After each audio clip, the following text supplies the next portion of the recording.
conjoncturelle. Les Chinois sont des alliés conjoncturels qui ont leur propre feuille de route.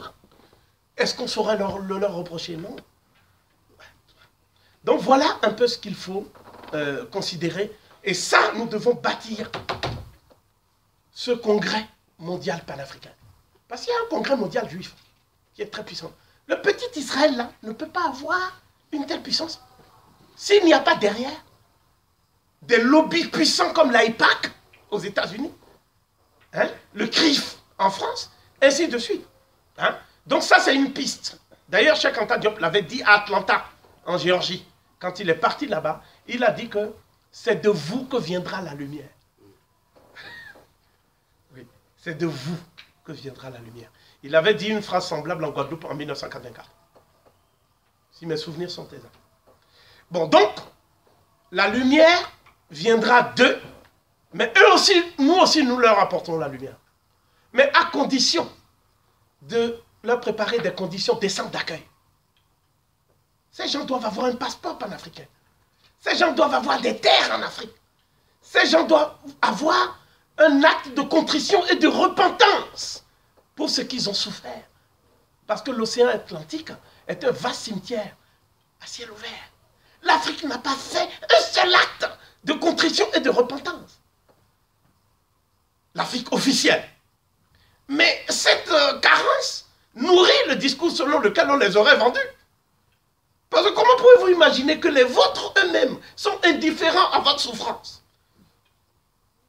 Voilà donc pour ce qui est. S'il n'y a pas ça, il n'y aura pas de renaissance africaine. S'il n'y a pas une synergie entre les afro-descendants et les Africains du continent, dans le cadre d'une organisation mondiale qui pourrait être dénommée, faute de mieux, le Congrès mondial panafricain, eh bien, il n'y aura pas de renaissance. Ça, il faut être très clair. Bien. Ensuite, le deuxième axe, c'est que le savoir, ce n'est pas quelque chose qui appartient à une élite et à une caste d'intellectuels diplômés occidentaux. Je précise, parce que d'habitude je suis plus polémique, je dis des diplômés en fait acculturés et incultes.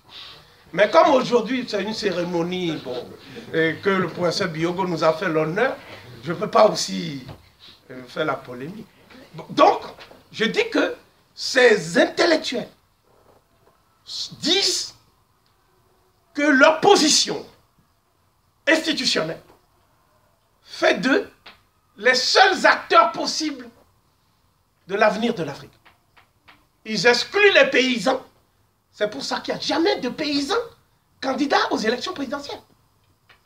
Ni même députés. Hein? D'ailleurs, de quelle langue il va parler à l'Assemblée? Puisqu'il faut parler français. Donc ces contradictions, il faut aussi commencer à mettre le doigt dessus. Parce qu'il y a une situation de monopole rentière d'une caste de nègres acculturés. D'accord? Et le peuple lui-même vit dans l'indigence culturelle. Voilà. Dans la mesure où ce peuple n'hérite que d'une culture populaire folklorisée. Mais n'utilise pas les humanités, n'utilise pas les langues comme vecteurs de connaissances et de transmission de connaissances. Voilà. C'est le cas dans toute la quasi-totalité des pays d'Afrique, à l'exclusion du Maghreb et du monde arabe. Ce que je viens de dire. Voilà. Ensuite, donc ça veut dire qu'il faut une révolution culturelle. Donc le deuxième point, c'est une révolution culturelle. Quel que soit le contour. D'accord. Donc ça veut dire que les artistes, les paysans, les femmes, il n'y a que 2 femmes au pouvoir en Afrique. Une à titre transitoire, Madame Samba Panza, et une au Libéria. Sur combien de pays? 54. Donc ça veut dire qu'il y a une régression statutaire de la femme. D'accord? Voilà. Donc par conséquent, on ne peut pas parler de démocratie quand 80% de la population est exclue du jeu des institutions. Ce n'est pas possible. Donc il faudrait que cette question de démocratie qui est devenue presque un mot fétiche dans la bouche de certains, parce que pour eux, c'est le multipartisme. Donc, il faut faire chaque fois des élections. On en a fait beaucoup au Cameroun, mais c'est toujours le même qui est là depuis 34 ans. D'accord? Donc, l'élection ne veut pas dire démocratie non plus. Hein? Bon. Et puis, il y a les crises post-électorales. Et il y a beaucoup de métastases de cette tumeur cancérigène qu'on appelle la démocratie nègre. N'est-ce pas? Bon, donc, il faudrait aussi repenser ça. Ouais. La révolution culturelle, ça veut dire que le peuple doit vivre la culture produite par les élites. Donc les élites, ce n'est pas une arrière-garde à la remorque de la culture occidentale, mais c'est l'avant-garde éclairée de notre peuple qui doit assumer la totalité de notre héritage. Si tel n'est pas le cas, on va produire une élite d'Africains qui se disent égyptologues et accessoirement égyptomanes, mais rien ne va bouger en Afrique. Donc la révolution culturelle, c'est le deuxième point. Troisième point, qui est le plus sérieux à mon avis, c'est que le monde est en crise. Si vous en voulez un indice palpable, c'est l'intrusion de Poutine en Syrie. Ce sont des choses inimaginables. Il y a encore 20 ans. D'accord? Et cette intrusion, non seulement a fait basculer les rapports de force militaire, comme nous le voyons maintenant, puisque les rebelles sont en train de fuir sous un déluge de feu. Évidemment, on est en train de dire que c'est la population qui souffre. Mais bon, alors évidemment. Et en même temps, nous savons que si on enlève Assad, on va libyaniser la Syrie. Puisqu'on a enlevé Kadhafi, c'était lui le cancer qu'il fallait éradiquer. Il est parti, c'est le chaos. Nous avons le chaos irakien, nous avons le chaos syrien. Et le monde est devenu une entité chaotique, avec au centre un petit espace qu'on appelle l'Occident, qui essaye de repousser une invasion migratoire. Alors, évidemment, on nous dit que ce sont des migrations économiques. Mais quand vous analysez, ce sont des réfugiés de guerre. Et qui a fait ces guerres? Ne parlons même pas du cas de l'Afrique. Qui a fait ces guerres? Donc, le monde est en crise. Pour moi, ce n'est pas une crise conjoncturelle due à l'économie, parce qu'il n'y a plus de croissance.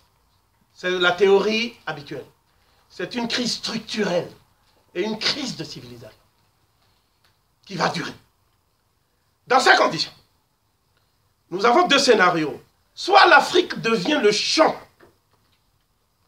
où des guerres de prédation vont se faire pour accéder aux ressources énergétiques et minières du continent ou aux matières premières stratégiques. D'accord? Soit l'Afrique va devenir une entité qui va évoluer vers la création d'un grand ensemble que vous pouvez dénommer État fédéral africain, hein, à long terme, selon des étapes que nous pourrons définir nous-mêmes, ou des États-Unis d'Afrique. D'accord? C'est l'un ou l'autre. Alors, évidemment, le point le plus important, c'est qu'on ne pourra pas faire ça sans la science. Le problème de l'Afrique aujourd'hui, c'est le problème d'un défaut de maîtrise des sciences et des techniques. Voilà. Il n'y a pas d'enracinement de la science en Afrique. Il y a des transferts de connaissances selon les objectifs fixés par les Occidentaux. Et il y a même plus grave. Il y a ce que j'appelle la traite de la matière grise africaine. On prend les meilleurs, on les emmène aux États-Unis, on va les sous-payer, et en même temps, on dit que l'Afrique a besoin de ses cadres. D'accord? Vous savez bien que l'ancien Premier ministre du Mali, il avait une structure américaine qu'il gérait, Cheikh Modibo Diarra, pour emmener les meilleurs Africains là-bas. Vous savez bien que Didier Akwete a Africa Search pour aller chercher les francophones. Vous savez bien que dans le rapport Védrine, il est indiqué qu'il faut prendre les meilleurs cadres africains, francophones, pour les mettre au service de la France et des entreprises françaises en Afrique. Donc voilà quelques pistes, hein, que nous pouvons explorer et je souhaiterais simplement mettre l'accent sur les deux interventions. Voilà. Je veux que les deux interventions soient au cœur de cet échange. Et donc, je voudrais demander au professeur Biyogo de bien vouloir prendre place ici, à mes côtés. Et je réitère ma joie de l'accueillir en ce jour historique. Je voudrais demander au professeur Adjamagbo de prendre également place à mes côtés.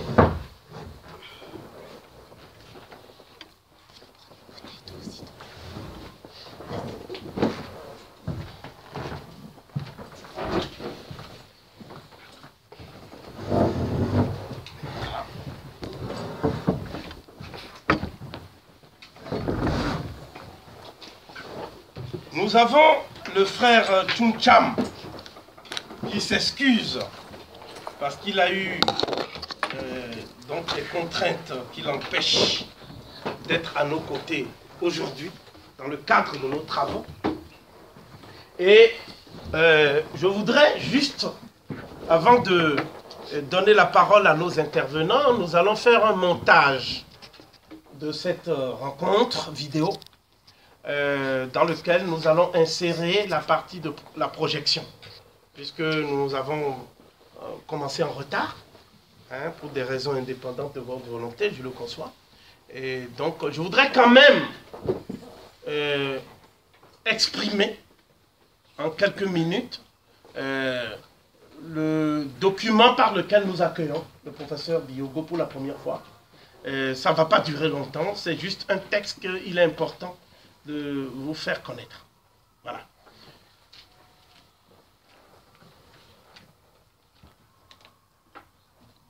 Mesdames, Mesdemoiselles, Messieurs, au nom du comité d'organisation de la journée panafricaine de commémoration du 30e anniversaire de la disparition du professeur Cheikh Anta Diop, et en mon nom personnel, je vous souhaite à toutes et à tous une chaleureuse bienvenue au Centre Maurice Ravel de Paris.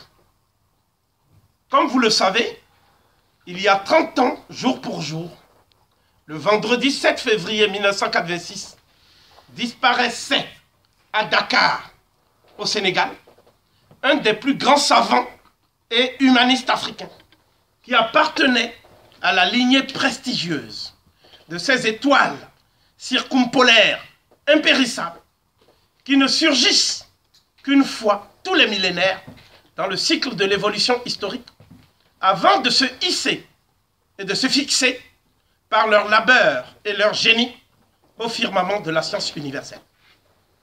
C'est ainsi que dans le sillage d'Imhotep, de Ptahotep, de Kagemni, de Djedefhor, d'Ipu-Ur, d'Iritisen, d'Amenhotep, fils de Apu, d'Ahmès, d'Hatchepsout, de Sénémout, de Rekhmiré, de Bakenkonsu, d'Akhenaton, d'Amenemopé, de Manéthon, etc. Dans le sillage donc de ces Africains illustres qui malheureusement nous sont encore pour la plupart inconnus, il incarnait, je parle de Cheikh Anta Diop, dans les temps contemporains, une espèce en voie de disparition de savant polyvalent et encyclopédiste. De son premier article, Essai de linguistique Wolof, paru en 1946, au sortir de la guerre, dans la revue culturelle d'avant-garde du monde noir, Présence africaine, à son œuvre majeure, Civilisation ou barbarie, Anthropologie sans complaisance, édité en 1981, toute l'œuvre du professeur Cheikh Anta Diop, par sa rigueur démonstrative, par son souffle épique, par sa passion communicative, tend, pour quiconque sait la lire, sans la travestir, vers un seul et unique objectif. L'inventaire scientifique et exhaustif du patrimoine légué à toute l'espèce humaine par l'ensemble des civilisations qui ont émergé depuis la haute préhistoire. Et le tout en vue d'une réconciliation de l'humanité avec elle-même. une si haute inspiration humaniste est, en outre, soulignée avec force détail en 1967 dans Antériorité des civilisations nègres, mythe ou vérité historique. Je cite, « Nous aspirons tous au triomphe de la notion d'espèce humaine dans les esprits et dans les consciences, de sorte que l'histoire particulière de telle ou telle race s'efface devant celle de l'homme tout court. On n'aura plus alors qu'à décrire en termes généraux qui ne tiendront plus compte des singularités accidentelles devenues sans intérêt, l'histoire de l'espèce humaine dans sa totalité. On le voit, loin de toute dérive racialiste, essentialiste ou afrocentriste, comme l'insinuent ces détracteurs humainement malveillants et scientifiquement incompétents. Cheikh Anta Diop a opéré dès 1954, avec la parution de Nations nègres et cultures, son ouvrage pionnier, une rupture paradigmatique décisive dans le champ de l'historiographie mondiale. Pour Cheikh Anta Diop, la question fondamentale n'était pas celle de la couleur de peau des anciens Égyptiens responsables de la civilisation pharaonique. Il s'en est expliqué suffisamment pour qu'il faille revenir sur ce malentendu. Cependant, le problème de Cheikh Anta Diop, comme il sied à tout historien, dans le sens où nous entendons l'historien, non pas celui qui fait la chronique événementielle et qui en présente les dates sèches comme des contes d'épicier, comme dirait Cheikh Anta Diop, n'est-ce pas? Mais un véritable théoricien de l'histoire, qui apporte non seulement une lecture et une vision critique, mais aussi des grilles d'interprétation qui supposent parfois le renouvellement des méthodologies. C'est ainsi que pour Cheikh Anta Diop, la question fondamentale telle qu'il la formule dans Nations nègres et culture est celle-ci. Et c'est un problème qui justement inaugure une nouvelle problématique dans le cadre de ce nouveau paradigme. Le problème général qui se pose pour l'histoire africaine, disait-il, est d'arriver à restituer, non pas de façon hypothétique, mais effective, tous ces tronçons de passé à une antiquité, rattachée à une antiquité, c'est-à-dire une origine commune qui rétablit la continuité. Donc pour Cheikh Anta Diop, le problème c'était la continuité historique du passé des Africains et des peuples africains. Le problème c'était pas la race des Égyptiens. Vous voyez? Et cette continuité historique du passé des Africains induit aussi la réappropriation, ou plutôt la reconquête d'une conscience historique qui avait été perdue par suite d'une amnésie historique. Cela revient à dire également qu'il y a dans la problématique de Cheikh Anta Diop, outre la question de la conscience historique, après celle de la continuité historique, une autre question essentielle qui est celle de l'unité culturelle de l'Afrique noire.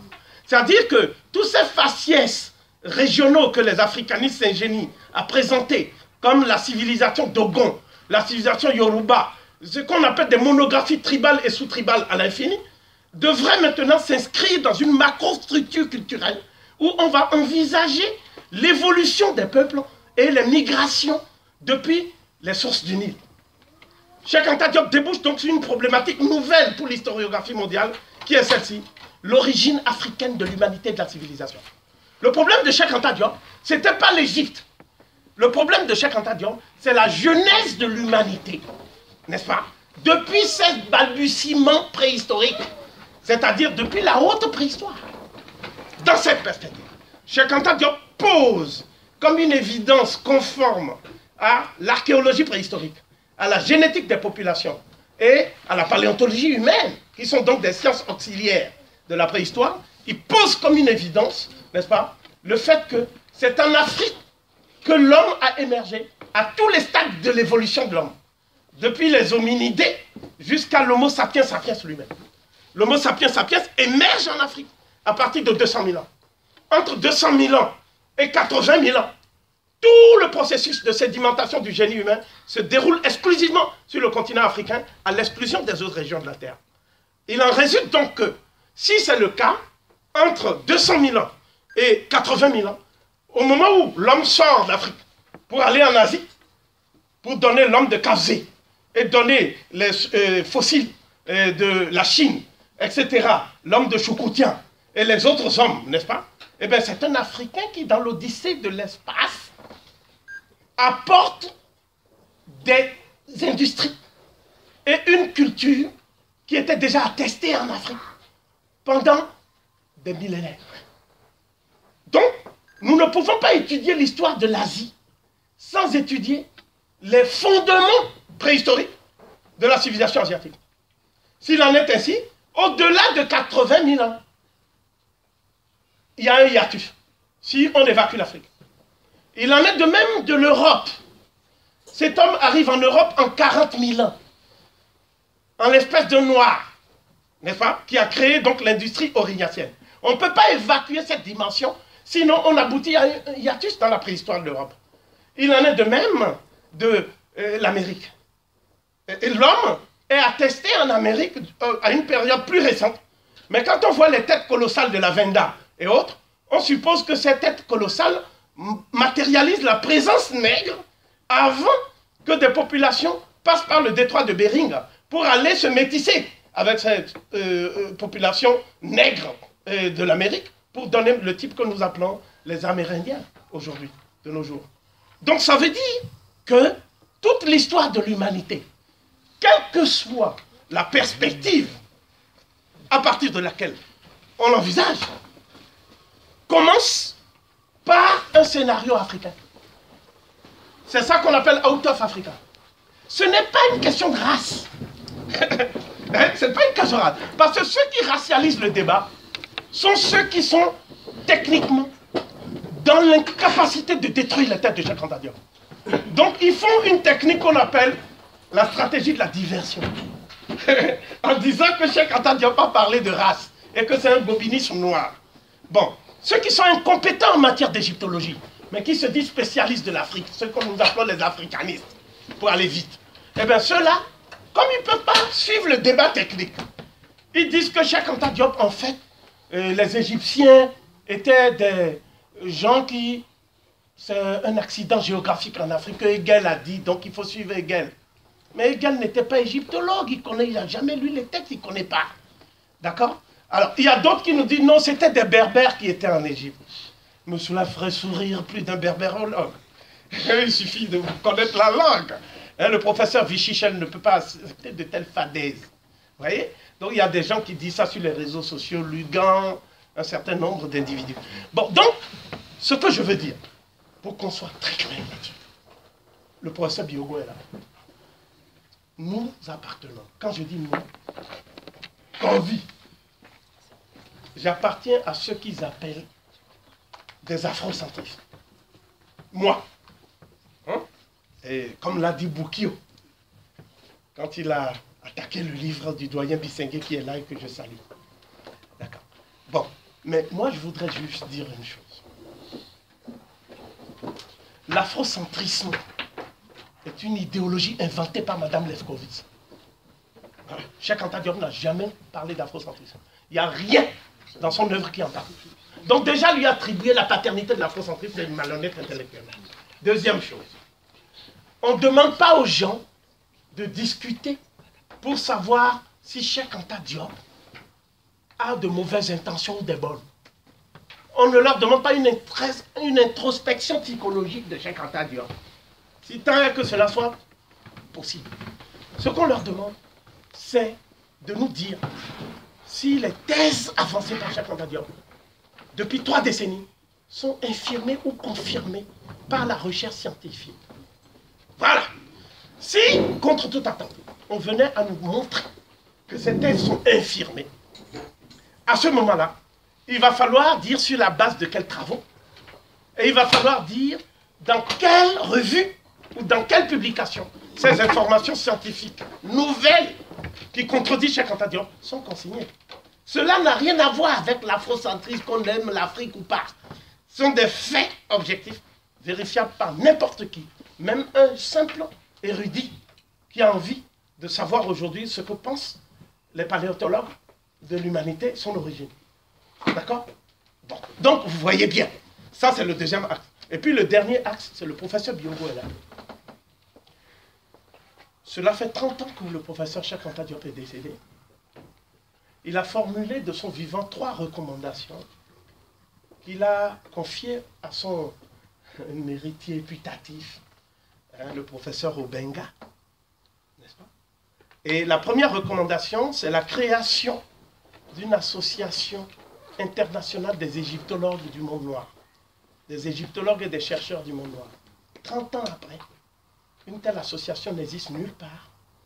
Et cela est d'autant plus dommageable que nous n'avons pas de cadre dans lequel on peut, de façon périodique, confronter les recherches des uns et des autres et en faire la synthèse pour que le grand public profane puisse se nourrir du fruit de ces connaissances dans le processus de la Renaissance qui se déploie, qu'on le veuille ou non, qui se déploiera après nous, y compris après le professeur Obenga.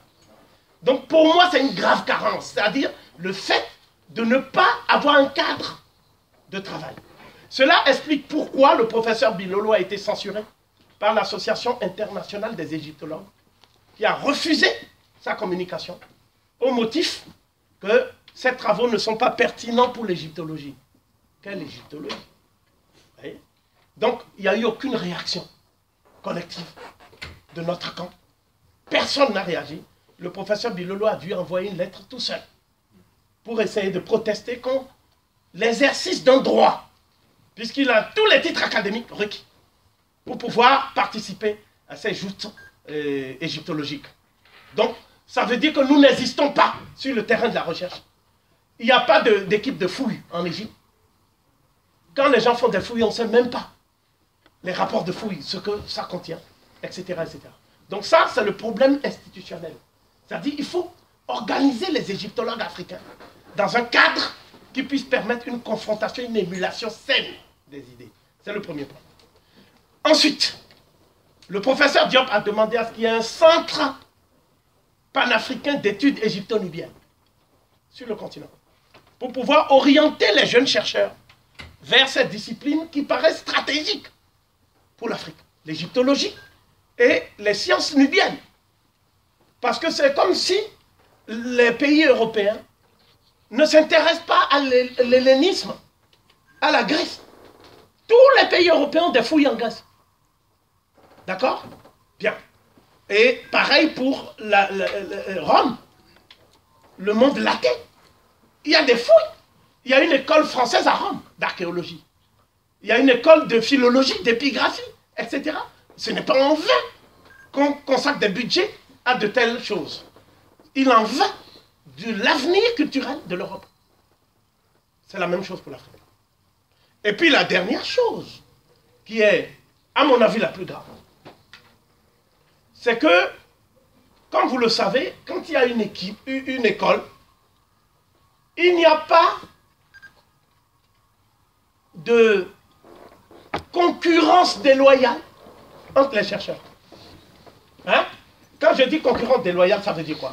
Ça veut dire qu'aujourd'hui, tout le monde travaille sur les comparaisons entre les langues bantoues et l'égyptien ancien. Les langues bantoues. Si vous voyez. Hein? Ngom travaille sur le Douala.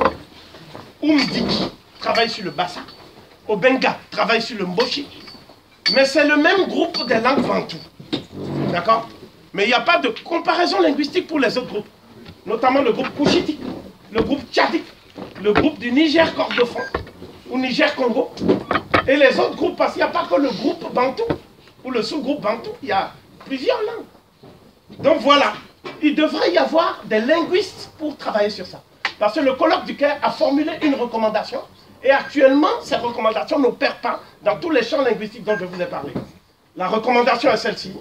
La coopération des spécialistes de linguistique comparée devrait être mise à contribution pour établir toutes les corrélations possibles entre les langues africaines et l'égyptien ancien.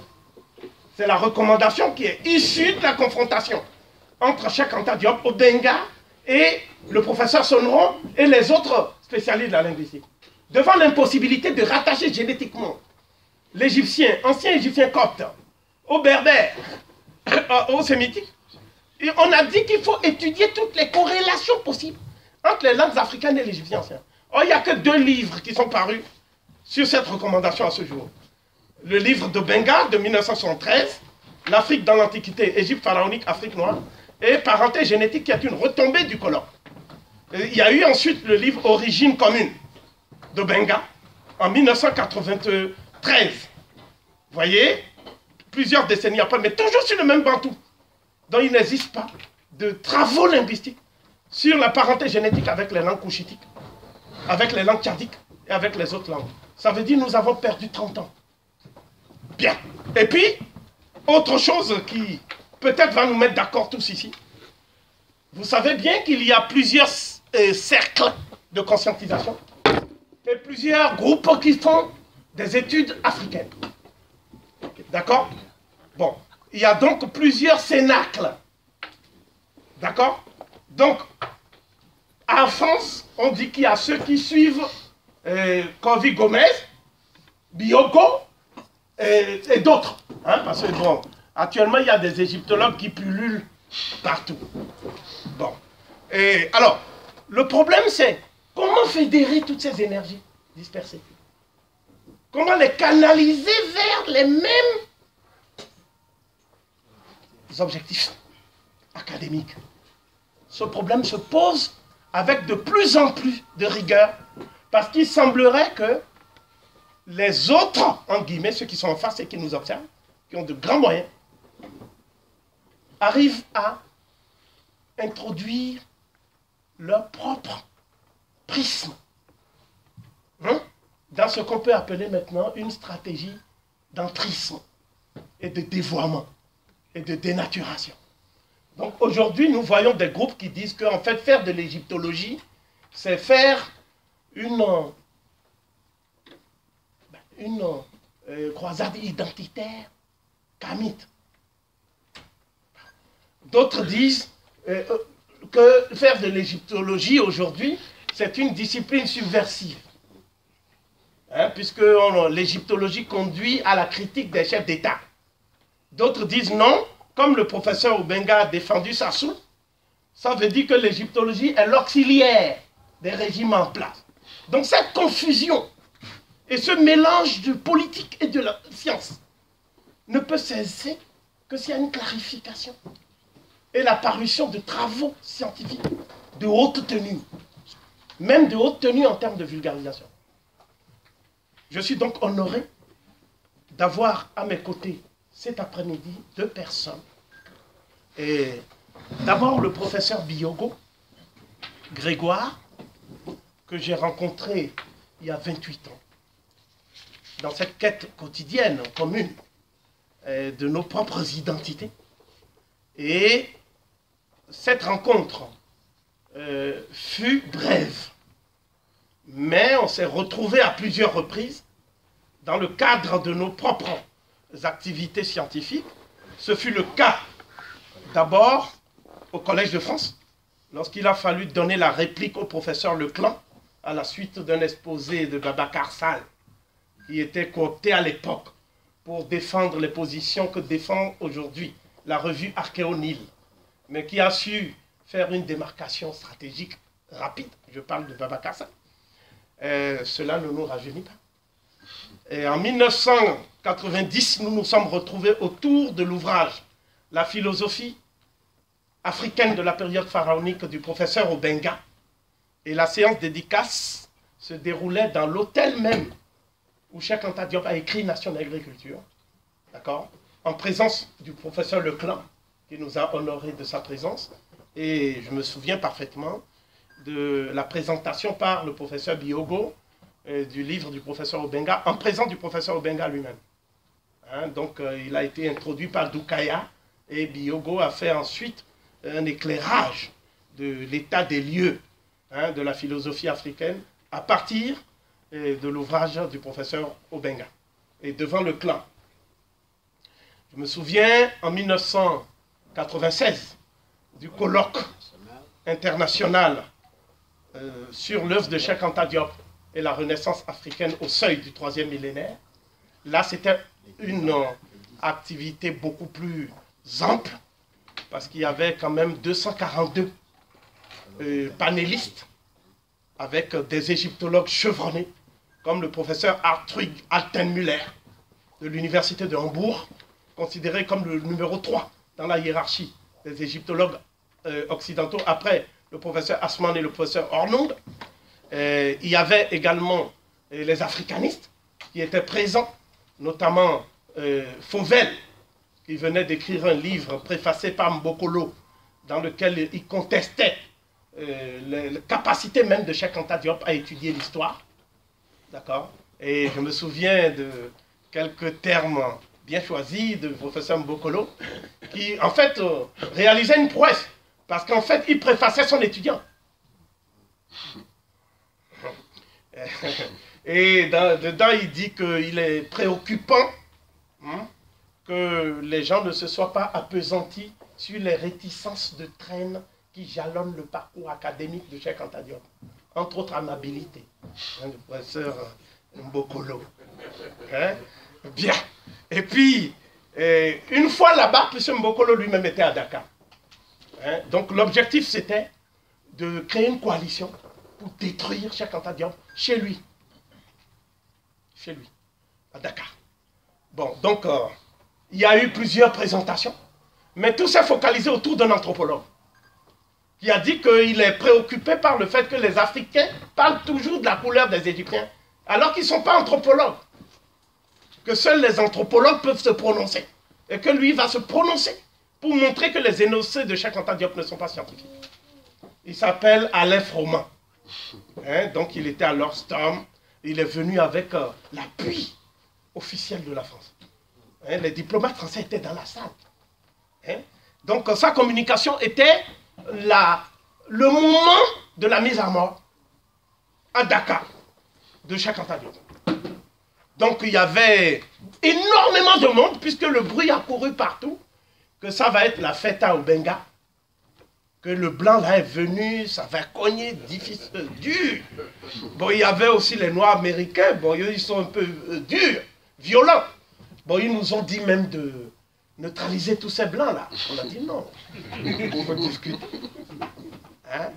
Et finalement, au moment de la discussion, il s'est avéré que Froment nous a donné lui-même les armes pour la battre. Bon, je me souviens que la veille de la confrontation, nous sommes restés, il y avait Mbaké, il y avait moi-même, il y avait Obenga, et jusqu'à 3 h du matin. Parce qu'on voulait savoir comment faire pour qu'on ne dise pas que l'œuvre de Cheikh Anta Diop, ceux qui défendent cette œuvre, refusent tout débat scientifique. Et que leur position est une position qui est liée à la foi. C'est une foi aveugle. Comment on peut faire? C'est Froment lui-même qui nous a donné la possibilité. Bon, quoi qu'il en soit, il a fait un exposé de 25 minutes. Et donc le professeur Obenga a répondu. Mbaké, et moi-même, et Bilolo. Et le professeur Biogo a participé à tous ces échanges.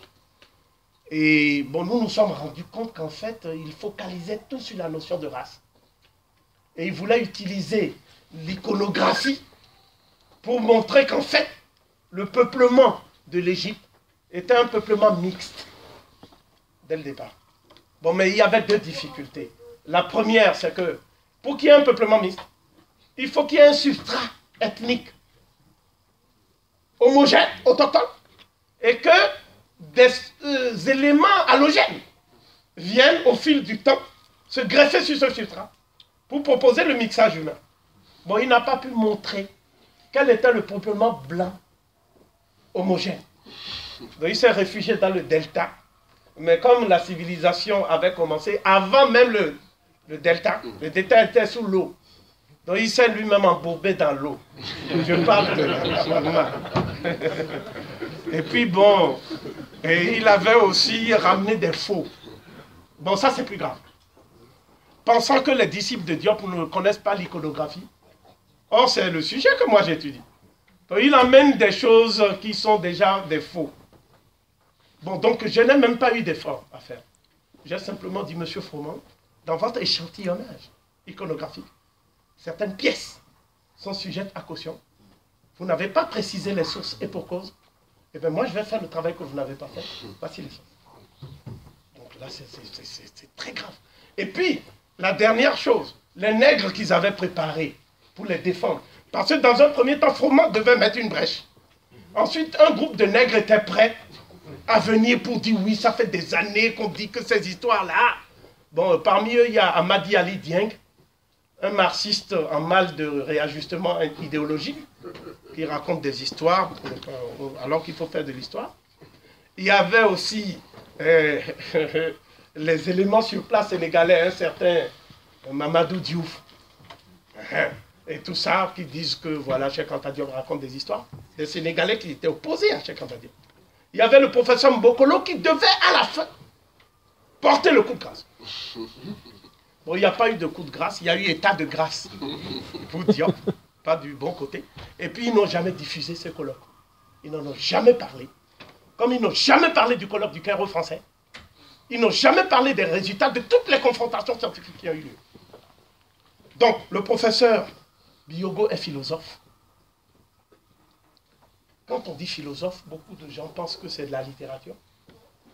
Mais en fait, c'est la rationalité la plus exigeante. Voilà. Il est égyptologue, puisqu'il travaille sur les liens entre la vallée du Nil égypto-nubienne et les peuples du Gabon, l'Afrique centrale. Il a sorti un dictionnaire. Il a sorti plusieurs ouvrages d'érudition que je vous invite à découvrir à la suite de son intervention. Et puis surtout, il est politologue.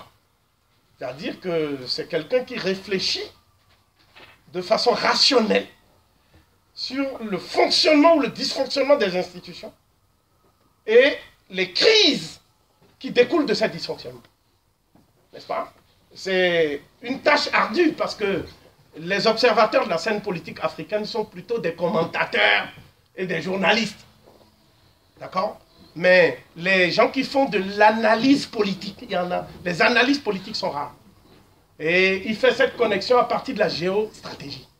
D'accord? Ce qui rend encore plus palpable une vue d'ensemble de l'ensemble des conflits et des intérêts et des enjeux. Son intervention est intitulée « Aux sources africaines de la philosophie ». Et je voudrais sans plus tarder lui dire l'honneur qui nous échoit dans cette réception.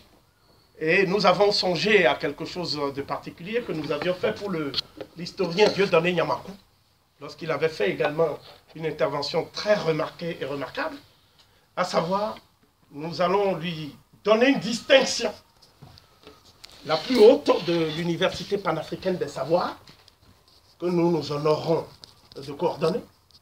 Et cette distinction est dénommée scribe de la maison de vie, Cheikh Anta Diop. Et cette distinction vaut plus que tous les doctorats. À nos yeux, encore qu'il faut une nuance. Et je voudrais dire également qu'il est responsable également d'une équipe doctorale, des études doctorales. Donc il a une habilitation à diriger des recherches et des thèses de doctorat. Donc si parmi vous, il y a des gens qui sont encore en train de chercher des directeurs de thèse, etc., je pense que comme l'occasion fait le larron, le professeur Biyogo pourrait, à mon avis avec profit, encadrer de telles recherches. Je voudrais le remercier et je voudrais maintenant lui donner la parole. À partir de maintenant, le professeur Biyogo a la parole. Voilà. Oui, c'est après. Oui, c'est bon.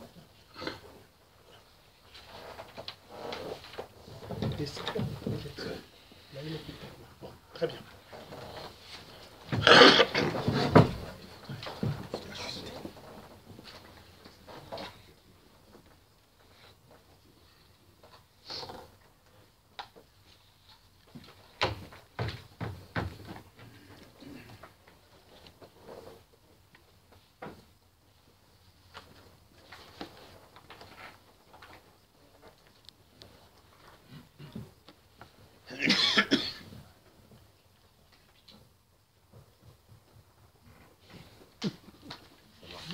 C'est bon? Oui, c'est bon.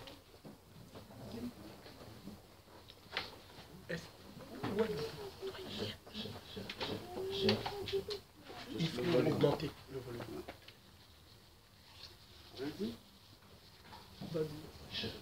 Oui, c'est bon. Oui, ça, je crois que Encore un peu plus. Oui, ça pourra aller comme ça.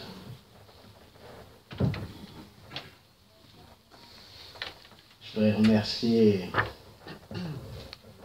l'Université panafricaine des Savoirs qui m'a fait l'honneur de participer ensemble à cette cérémonie du trentenaire du décès du professeur Cher Anta Diop, notamment son fondateur, comme il a dit tout à l'heure, avec qui nous avons fait chemin depuis quasiment une trentaine d'années. Il n'a pas cité un autre moment important, c'est le colloque international qu'on a fait en Belgique sur Kwame Nkrumah. C'était un moment très important où nous avons débattu de l'actualité de la pensée de Nkrumah. C'est donc pour moi une occasion de dérouler les résultats de mes travaux sur la question. J'ai écrit au total 45 livres et 12 sur la question dont je vais parler. Je vais essayer de faire une synthèse insistant davantage sur les orientations de recherche qui vous permettraient d'approfondir les questions. Je suis théoricien de la pensée quinaire, du modèle quinaire. L'axiome, c'est tout est 5. Donc mon plan aura 5 parties et en chacune des parties, il y aura 5 sous-parties. Donc la modélisation quinaire, c'est avec elle que je travaille. Je vais donc commencer par vous communiquer le plan de mon exposé. En 1, élucidation, définition et prescription. Avant chaque chose, comme vous le savez, en philosophie comme ailleurs, il faut définir l'objet et préciser de quoi on parle. En 2, mon cheminement avec la question. Là, je vais aller très vite sur le point 2 parce que je vais me concentrer sur autre chose. En 3, taxinomie et multitraductibilité de la résolution du problème des origines de la philosophie. Taxinomie et multitraductibilité de la résolution du problème des origines de la philosophie. En 4, développement protreptique, je définirai tous les concepts. On s'accordera. Et enfin, l'arbre généalogique de l'aventure mondiale de la philosophie. Je terminerai avec ça.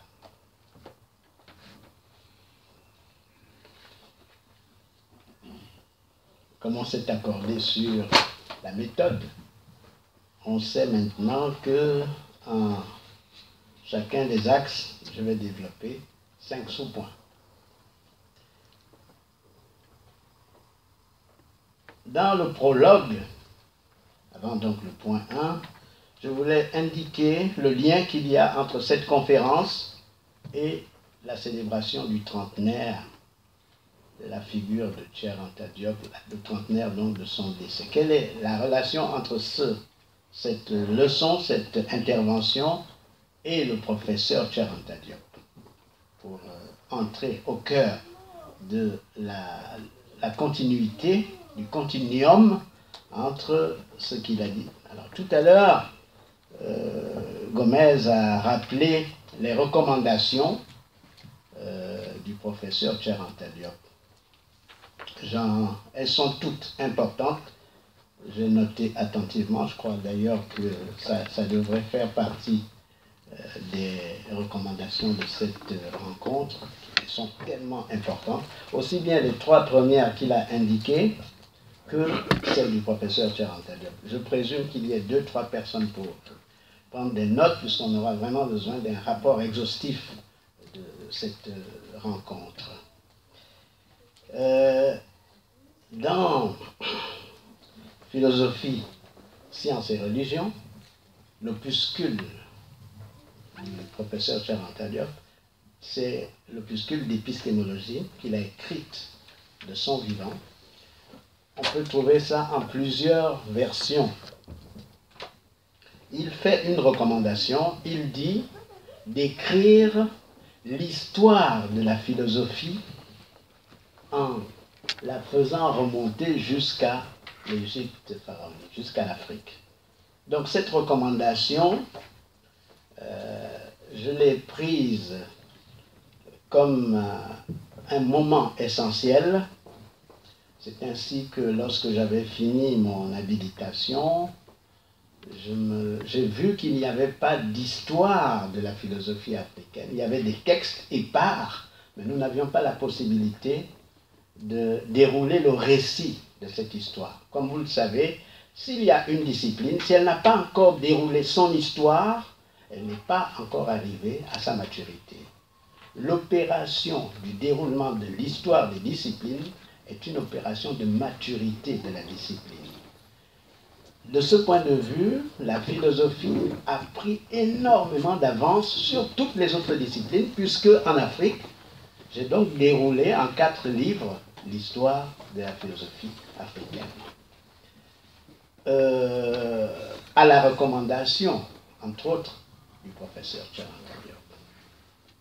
La question de l'histoire de la philosophie, l'une de ces questions axiales, c'est déjà une question topologique, topographique. Quel est le lieu du commencement? Et je voulais commencer par ce prologue pour qu'on comprenne bien le rapport qu'il y a dans la célébration de cet an 3 entre cet exposé et celui dont nous commémorons la pensée. Allons maintenant au deuxième point de ce prologue, et je le termine là, avant de commencer le point 1. Le deuxième point, je voudrais donner tout de suite la définition de la philosophie. Je ne suis pas dans la pensée monologique. Je ne crois pas qu'une seule définition soit suffisante. Je pense qu'il faut multivariabiliser.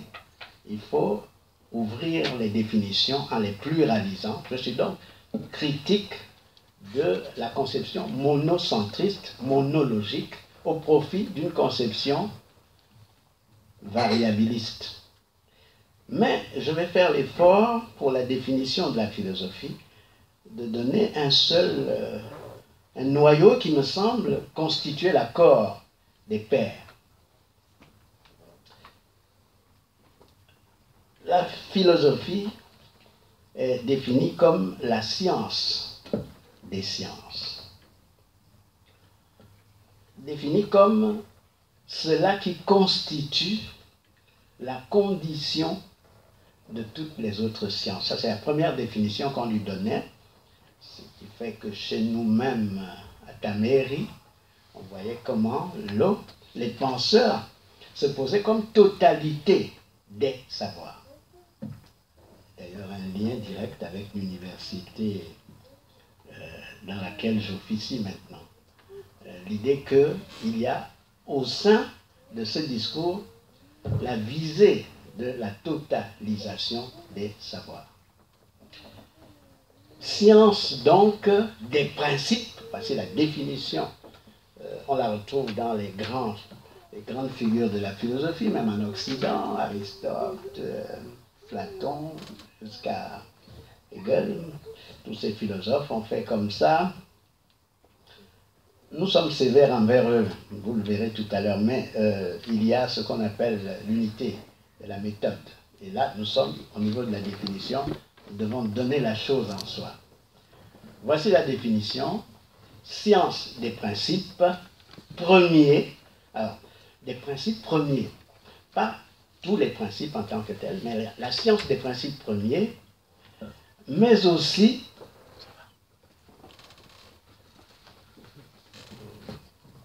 mais aussi des fins.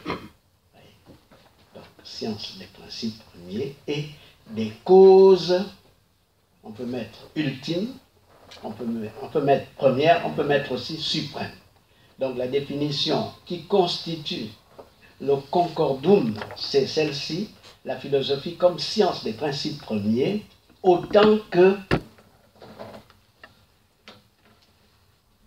des causes premières. Ça, c'est la définition, je dirais, prescriptive. On me permettra maintenant d'aller au point 1 sur l'élucidation ou les élucidations. J'ai dit tout à l'heure que je préférais ne pas singulariser, ne pas parler par acte singulatif, mais je préférais pluraliser. Et je dis donc les élucidations, définition aussi au pluriel et prescription. Élucider, c'est tenter de débrouiller l'obscurité et donner la chose avec plus d'intelligence. Définition, c'est ramasser autour des significations possibles, ce qui peut constituer le noyau de ces définitions. Et les prescriptions, c'est la définition autour de laquelle les pairs, c'est-à-dire les spécialistes, sont plus ou moins d'accord. Donc, je voudrais que cet exposé soit prescriptif. L'exigence que je me donne, c'est que cet exposé soit prescriptif, pas seulement le subjectum, le sujet, l'iogo qui parle, mais celui qui veut s'accorder avec ce qu'on peut appeler l'exigence normative de la discipline. Et donc, l'exigence normative de la discipline me commande de proposer des résultats prescriptifs. C'est pourquoi je l'appelle exposé prescriptif. En deux, j'ajoute protreptique. On n'a pas de craie, je vais épeler. P, pro, comme pro, trep, T-R-E-P, éthique, protreptique. Alors je vais me faire un assistant. Quelqu'un qui fait de la philosophie dans la salle, ou qui soit égyptologue, parce que c'est des esprits pareils. Alors on va faire ça, pas de prescription. Est-ce que quelqu'un peut aller au tableau? Voilà. Je sais que c'est involontaire, très bien. Je sais que c'est un risque, c'est pourquoi vous avez autant de mérite. Protreptique. Donnez-lui, donnez-lui. Ah, commencez par la majuscule. Ah, il fait tout en majuscule, comme le maître. C'est magnifique. Protreptique.